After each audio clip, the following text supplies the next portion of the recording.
That's fine. I think that's all I've used so far. I think that's what everybody started using once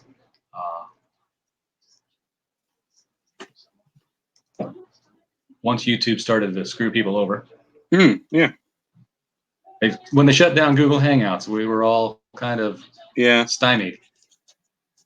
I'm going to go over here to the Twitter box and put in the link that I just copied. See what we can get. Hopefully you can still hear me while I'm doing this. Yeah. I've never left the window before. Oh, and it's just going at a snail's pace. Welcome everybody to the live stream. We are live and I'm still talking as though I'm not. We have with us tonight Joshua Plack. We are going to be talking about his new book on Indiegogo. And I'm going to butcher the pronunciation right now. Eudaimonia. Close enough. Eudaimonia. Eudaimonia. See, I was turning it into a social disease there. Sounds like you get pneumonia and you die. Yeah. Yeah. But I did do the. Go ahead. It's a word from Greek philosophy, which is why I guess you don't pronounce it eudaimonia. But it's a Latin word and it basically means the good life. Philosophically, that basically means the life that everybody is attaining to have that is still worth living despite the inevitable trials that we all go through. Yes, an Aristotelian concept where you can actually subjectively measure the happiness of your life. Yes. And the book is set during World War I. Now, what? Let's just go back to the beginning and ask the most prosaic of questions. What gave you the idea for this story? Why did you want to go back to World War I and tell this story setting? Well, like I said, this is about people searching for their good life, and I think with comic books and a lot of really good stories, the hero's journey, in order for that to be compelling, it has to be something that is going to be immense to overcome. And I'm a big lover of history, and for me, I think a lot of people who study history kind of fall into these periods, these pet periods of what they just naturally gravitate to and know the most about. And so for me, that was World War One. Like I think it was an excruciating war. I think there was never a war like it, nor will there ever be one again. And so when I imagine somebody having to overcome an experience that grueling, World War I was the first thing that came to mind, and that's really where I wanted to kind of drop this idea of people just getting their teeth kicked in by life and having to overcome that. And I thought that would make for a really compelling story. Well, it was billed a war to end all wars at the time because it was such a horrible experience. And in contrast to that, when you first see these initial images for the book, they're very childlike and cartoonish and colorful and happy. But that's not the full style as you scroll down. I mean, you still see that, but then when you get past the promo image here and you see the full cover, it's coming as a very kind of adult battleground of death and destruction. That's quite the dichotomy that your artist has going here. Yeah, that's something we talked a lot about, and that's also really consistent with the theming. A lot of the writers of that period, as I've talked about a lot of times, a lot of the writers of that period kind of when they talked about the war, especially in writing, they kind of reverted back to the styles that they learned about in grade school, because it was for these soldiers, that's really all that they knew. So, metaphorically, you have these soldiers kind of reverting into the childish versions of themselves because they've had their adulthood just marred by this war. And so, yeah, like Emmy and I, we've talked a lot about it and trying to have the art like register with the theming of the book itself. And so, yeah, that cover is definitely no accident. Like basically nothing in the page is accidentally there. Now, everybody is doing IGGs these days, or at least it seems that way. It's just like there's this new renaissance going on in comics. And of course, Comicsgate, I think, has played a huge part in that. In fact, while we're mentioning the C word. Yeah. I'll just go ahead and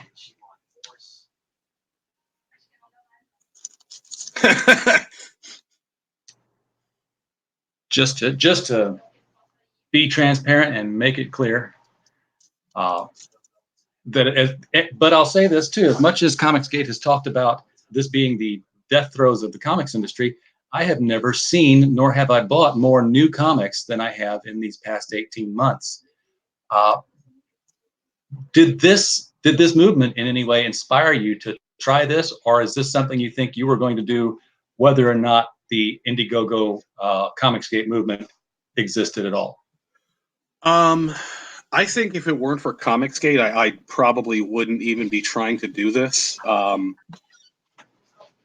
me, I'm 1 year removed from getting my degree, and I've been published about a dozen times. I've gotten awards.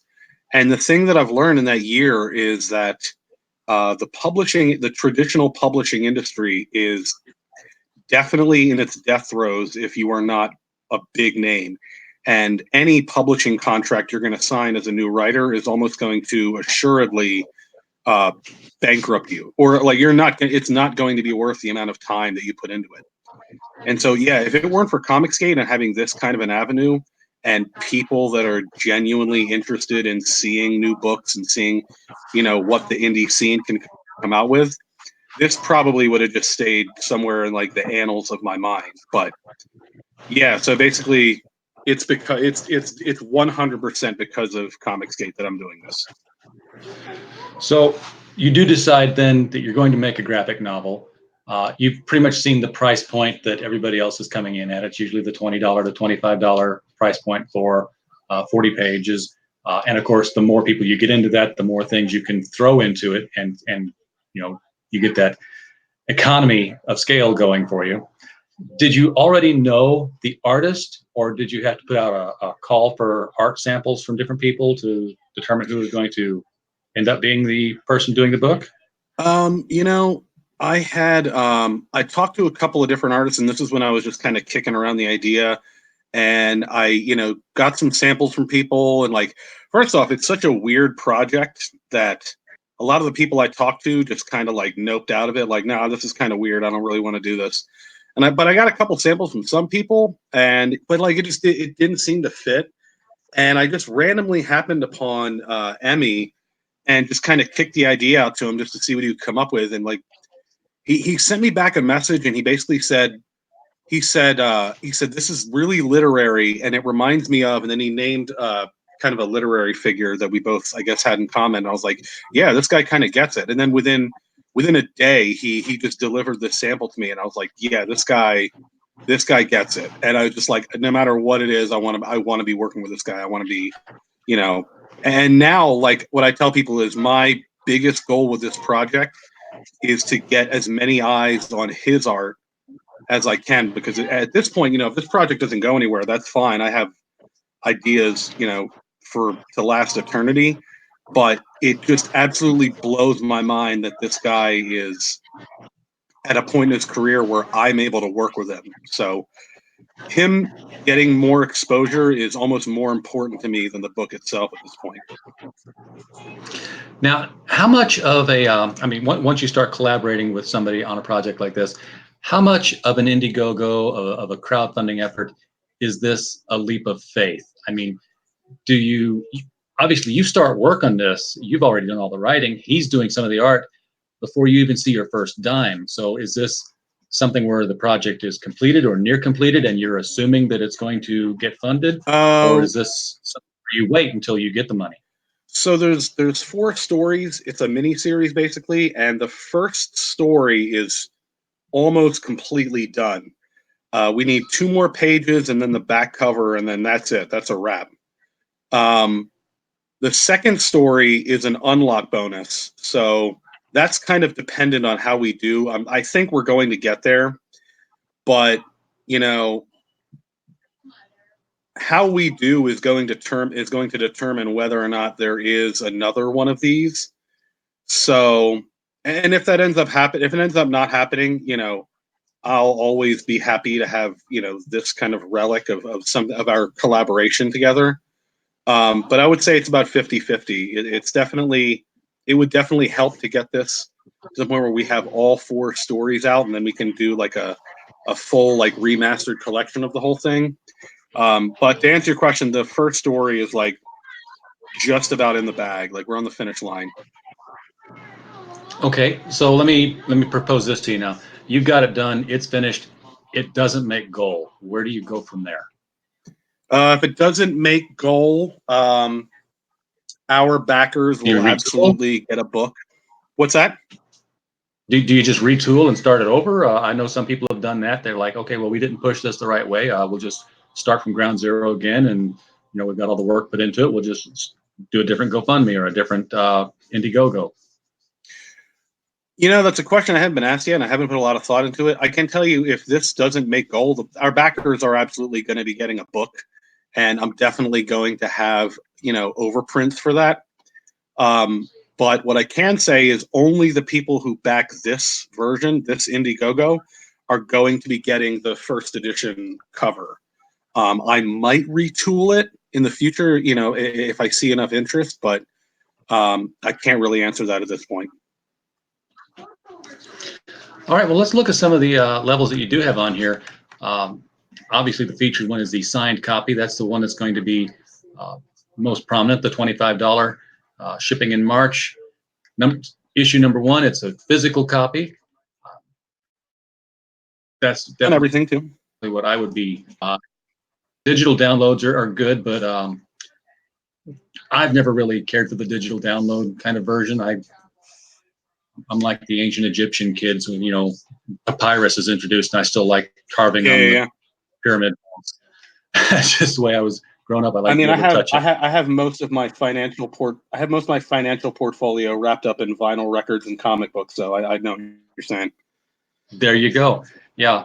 And then you've got, if you want to be really cheap and skip out the $5, you can get for $20, you can get the number 1, and not you don't have to worry about signing it. Just give me the book.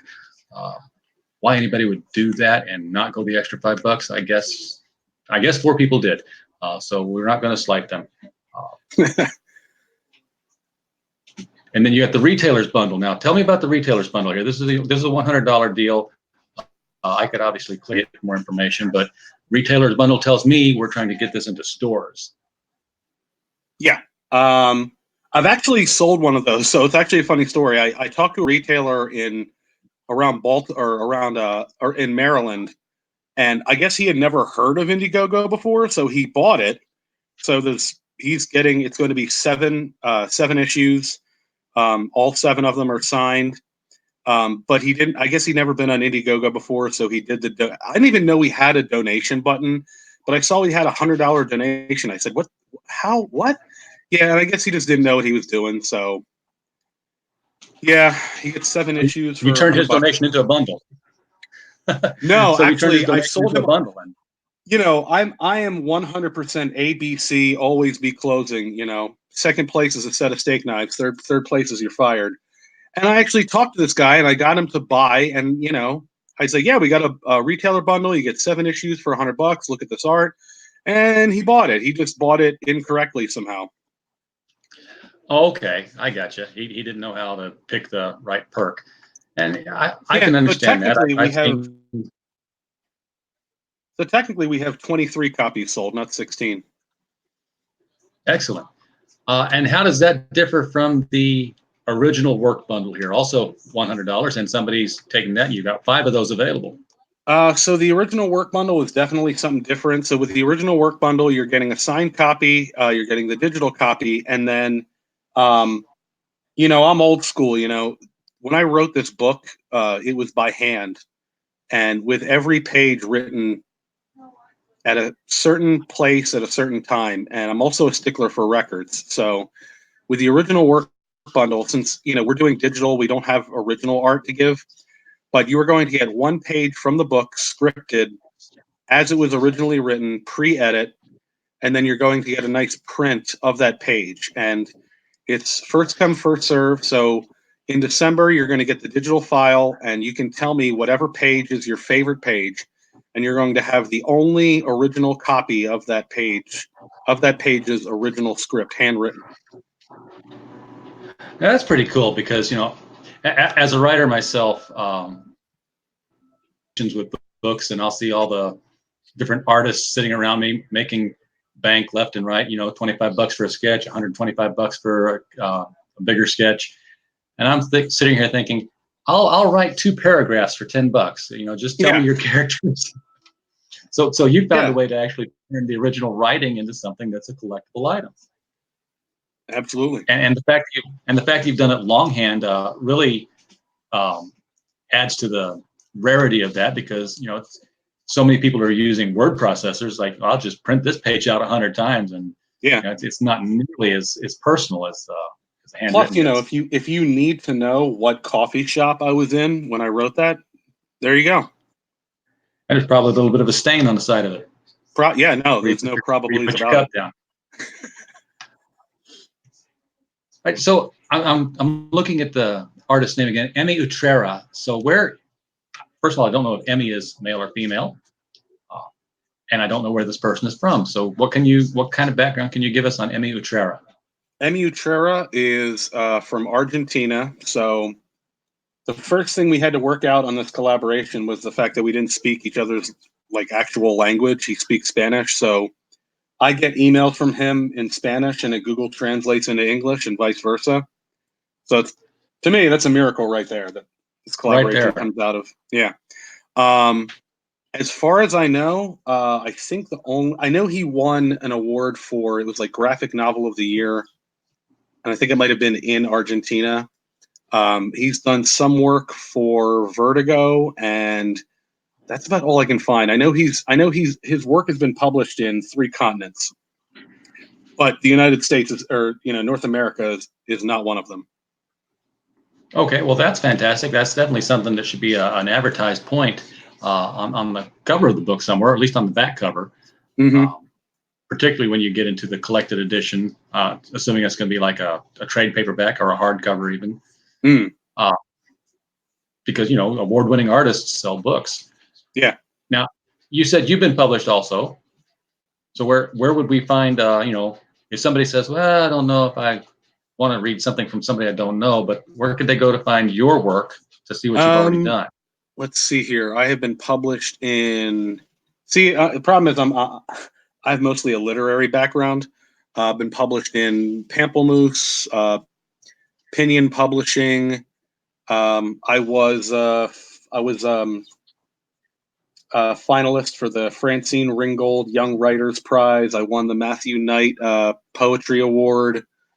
Trying to think. Unbound, Underground, or some journals that I've been published in. But as far as singular books, I have not done that yet. All right. Well, yeah, we all, we both got the literary short story background before we hit the novel. So you keep that up, you'll hit the novel at some point or another. I was doing short stories and novellas, and before I ended up doing a short story for The Destroyer, the anthology that they did called More Blood.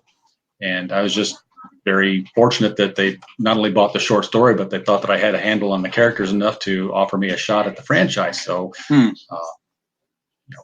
right place, right time, and persistence. Yeah.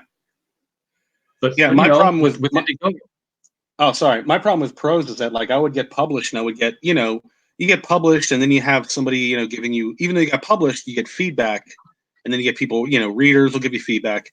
And the thing that I always heard was we want to know more. And I'm a pretty nuts and bolts kind of guy. I want to tell you what happened, why, and how it affected people. And I've just never been that writer, somebody like Cormac McCarthy that's going to describe every hill in the background and what the shrubbery looked like. That's just never been me.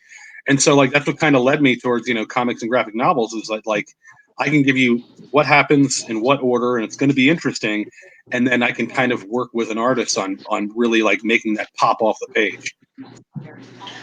Yeah. And, you obviously now know enough about what you're doing in the writing business that, you don't have to worry so much about a publisher buying this. You can be your own publisher. The whole dynamic has changed. Yeah. 20, 25 years ago, if you self-published something, it was grandma's recipes and it didn't Yeah. count. And if you weren't the guy who did Zen and the Art of Motorcycle Maintenance, which is like the only self-published thing that became anything of its time, then Well, you were just that a wasn't poster. Robert Frost. No. I should know his name, and it's just escaping me. I used to know it, but now known authors and artists are going the self-publishing route because it's a viable option. You don't have to invest a whole bunch of money into the inventory because it's print on demand, and if you already have a name for yourself and you can bypass the publishers and keep all the money, why not? Mm. God bless Amazon. Yeah. Yeah, no, it's pretty wild.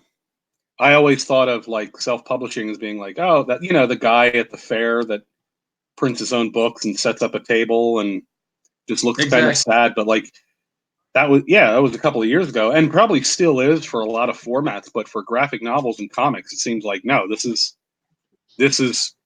where the hammer needs to meet the anvil. And the nice thing about comics is that because it is such a visual medium, as opposed to the prose market, someone can just judge a book by its cover to a larger degree. You see the artwork. If that's eye appealing, you've made 90% of the sale right there. Yeah. Which is probably why it's so easy. Exactly. So how many pages is this first book? The bare bones first story is a 30-page book. The first unlock is the Harlem Hellfighter. It's a second shorter story that's going to bring the page count up to 40. And then if we get to the stretch goal, that's going to bump it up to 50 with, lots of like promo art and rough sketches and things like that and some behind the scenes stuff. Now, you said it was going to be 4 stories total in the story arc. Mm-hmm. Is this second unlock story number 2, or is this a bonus story of number 1? This is a bonus story. No, it's one of the 4, but it's also kind of a bonus story. So what it is the Harlem Hellfighter is the story of a African-American soldier from Harlem. And it's kind of in and out of the story. You're like, because the thing about the story is that there are these kind of key moments that happen multiple times throughout the entire arc. But since there's a different perspective in each story, you're going to see it from different views. And depending on what's going on, it's not going to look the same from a different perspective. So his story, it's a character that you're going to see within the other stories. But the events of his story don't really correlate to the other ones that kind of accentuate the way we made African Americans into second-class citizens at the time. So how does the title work its way into the theme of the book? Which one, the Harlem Hellfighter, or? No, Eudaimonia. So Eudaimonia, the common theme throughout all 4 stories is that all 4 of the main characters have been traumatized by the war in some way, and this story is basically an arc of them finding their eudaimonia and finding their path to leading what they consider to be a good life. And some of them are able to find it, and some of them it's just about seeing them not be able to realize it.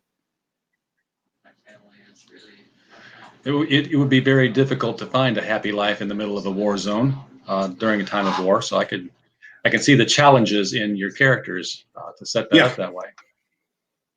Yeah. So the girl on the cover playing the cello is actually the main character of like the kind of the final arc, like the big arc that kind of draws everything back together again. I'm trying to get back up to that. That's a beautiful picture too. And I noticed that the rest of the ground is done in browns and earth tones, and she is sort of not just in purple, but also lit up from within, as though she's, I almost thought it was some sort of a ghost figure overseeing the war here. Yeah, that's one of the things that we talked a lot about in designing the story is the idea that, because it's not just supposed to be like a flashy visual representation. We want people to look at each page and wonder whether what they're seeing is reality or not. Because for severely traumatized World War I soldiers, what is real is kind of something that's kind of hard to kind of grasp around. And so, kind of putting that idea in the book where the reader can't really distinguish what is real and what isn't, what things actually look like and what they don't. So, what I told Emmy when we were designing this cover was I said, I want you to put a girl playing the cello in the middle of a battlefield in World War One, and I want you to draw the sublime coming out of her cello. And that was the first thing he showed me, and I was just like blown away by it. Like, so, for I'm sure but for those who don't know, the sublime is the idea of something just being uh, so awe fulfilling. Sorry, being filled with so much awe that you're simultaneously feeling uh, fear, awe, and joy at the same time. And it can be any mix of those to varying degrees. And even that definition can vary between, who you're talking to, what philosopher you're reading. Yeah. So, yeah. All right. Well, I'm trying to bang my head together for good, intelligent questions, especially since you don't really get good, intelligent comics that often. When you start talking about intelligent comics, people start talking about Neil Gaiman and Alan Moore. And the last thing they want to talk about is the guys who did Cyberfrog. Well, you know what? are. I'm gonna disagree with you on that. I think that there are so many comics that you perceive them, even if it's a comic where you're perceiving them as two guys just beating the crap out of each other. There's always a kind of framework that you can kind of extrapolate from, and like you may not be Superman, and you may never will be Superman, but you probably know somebody, whether it's somebody in the military or somebody who's just a survivor, who the things that they have managed to overcome and be able to just go on with are superhuman. So, like, I don't think of these kind of stories as being like, too smart for whatever. Like, I think these kind of stories are the reason why they're so similar is because of how relatable they are and how we can pull from them into our daily lives. And that's what makes them, timeless.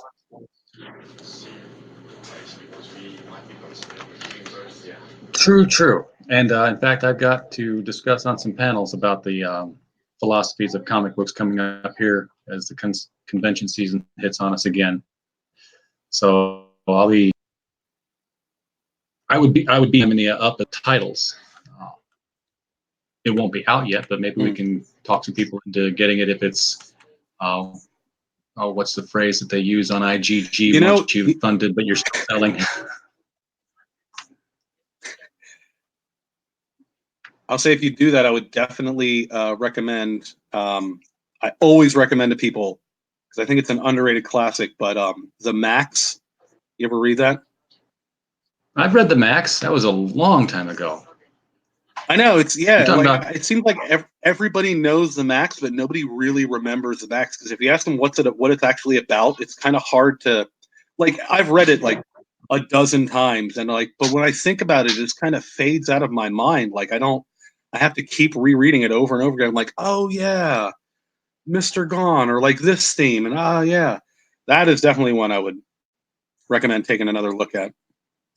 Yeah, it was very it was the most unusual, I think, of the Image books when they came out, because you had Spawn, which was a superhero book. You had Savage Dragon, which was then a superhero book. You had Pit, which was Incredible Hulk with both identities kept physically separate. And then you had the Max, which was this. You could never tell where his mouth was, or if those were teeth, or what the shape of his head was. And there was the Outback, and this strange, surreal background. and then MTV says, "Hey, that's the one we're going to turn into a cartoon series," which didn't help if you weren't really paying attention. Yeah. So yeah, I do recall the Max. That was Sam Keith, wasn't it? Yep. I thought so. Shoot, I can't think of it. There's a I think it might be on the first or second page of the book, but I don't know if it's on that if it's on the page. But there is totally a character designed to look like Mr. Gone. No, I don't think I have it up there. But he's just called the Traveler, and he's totally supposed to be like Mr. Gone. So is there a connective thread between these stories with some sort of a supernatural element, or? I would call it magical realism. I like that. Yeah, you know that. The character that I call the Traveler at the beginning, he's a character that when you first see him, you would just swear that he could either be the devil himself or God. But he kind of sets off all of the events in motion and then kind of fades out of the narrative. And so the basic idea there is that, you know, you could almost see him as the idea of a eudaimonia itself, as in if he weren't there, none of the events would happen afterwards. And then since the story is being told in reverse chronological order, that kind of throws everything into disarray. But yeah, I wouldn't say supernatural, but with the magical realism element, kind of. I know I probably just Now, confused the heck out of you. I'm sorry. no, but when you hit reverse chronological order, that's when I start thinking that you're just a bloody madman, because the challenge that you then set up for yourself is how to maintain suspense in the reader when they start at the end and they're not ends. So you have to pull off something like Memento to get that to happen. Unless the events don't look the way they did the first time. So you still have to set it up chronologically for yourself, though, knowing that you've got to reach an end that you have to present as something different. Here's what's really messed up. So this page you have up on screen right now, right? You know, what time do you think that is? Let me look at it a little bit bigger. That doesn't look like World War I era. That looks like more like the 40s. And then his suit is completely anachronistic to the times. Not to mention that it's all white. The first person I showed the story to, so this part right here is towards the end chronologically. So this takes place in 1959 in a lumber town in the middle of Nebraska. But you know, because Middle America is a little bit behind, and because it's like a blue collar town, it looks a little bit older than it actually is. And then out of nowhere, you're going to reach a page where there's just a Greyhound bus. And when I first showed it to somebody, they're like, "Wait, I thought this was like the 1850s or something." And then there was a bus out of nowhere.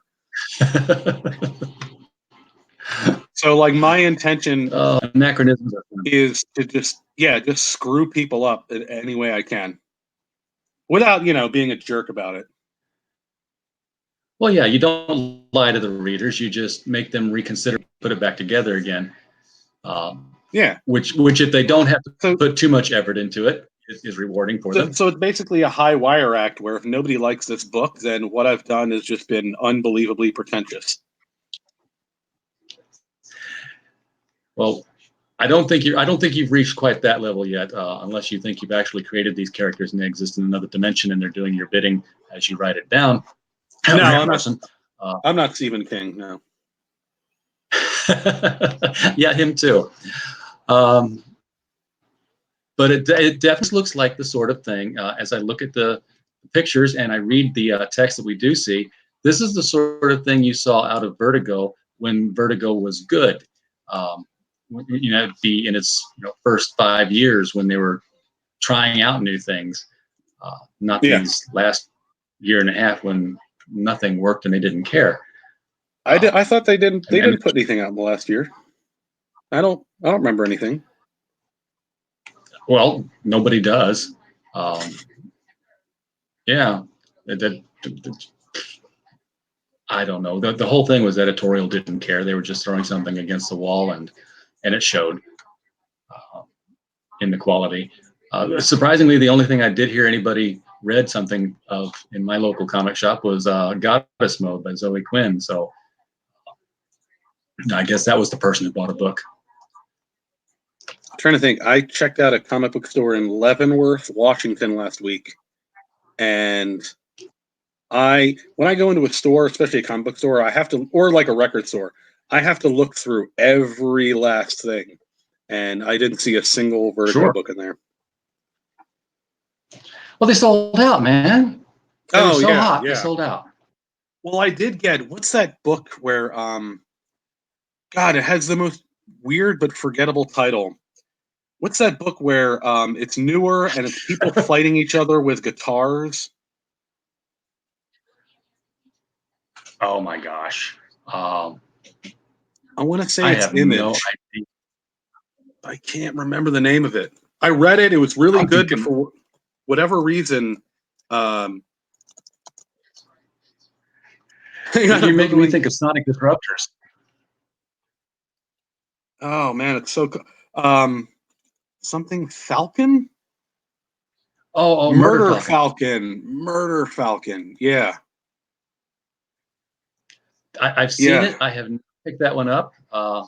Hadn't been recommended to me by anybody yet. So, usually when my LCS guy recommends an indie book, I'll pick it up and give it a shot. Yeah, definitely.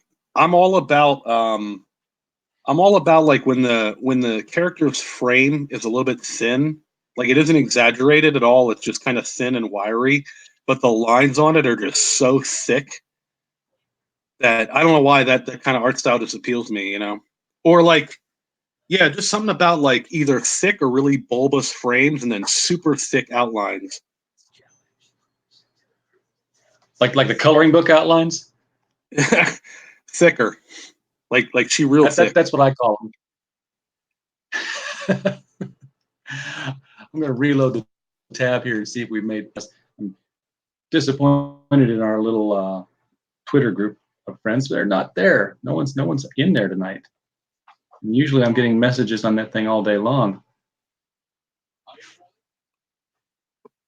I think we're competing with somebody.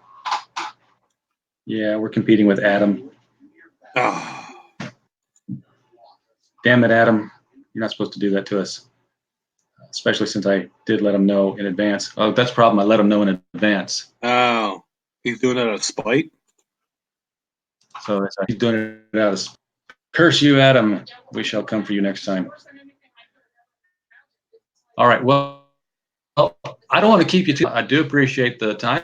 I'm definitely interested in this book. I think other people should be interested in it. Hopefully, we're not here. Let's see. This campaign will receive all funds raised, even if it does not reach its funding goal. Well, that's good to know.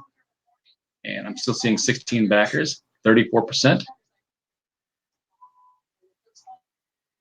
Well, hopefully, I'll check my email. We have and get the a link back. in our description. That would be great. Obviously, if you like this kind of thing, go down to the description. We have a link to the Indiegogo. Click on that. Get yourself a $25 signed book. That's the very least you can do for yourself for a quality title. Totally blow past that digital copy. Get that physical one in your hands and something you can bag and board and give to your kids later on. Because I think that this is just looking at the writing, looking at the art. You and Emmy are two people we're going to hear from in the comics industry in the future. And this is probably going to be the turning point in both of your careers. I'm very confident in saying that. Thanks so much, man. Appreciate you having me on. All right, we will talk at you later, sir. Thanks for coming. Have a good one. You too.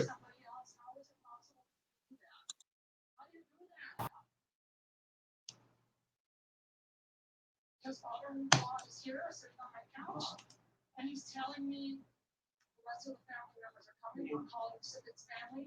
Everybody's on their way. If they want to meet you, that's what he said to me. He said they want to meet you. I don't know what these people are going to come in there and do with me. They're going to be mad. They're going to be angry. And I feel like they're going to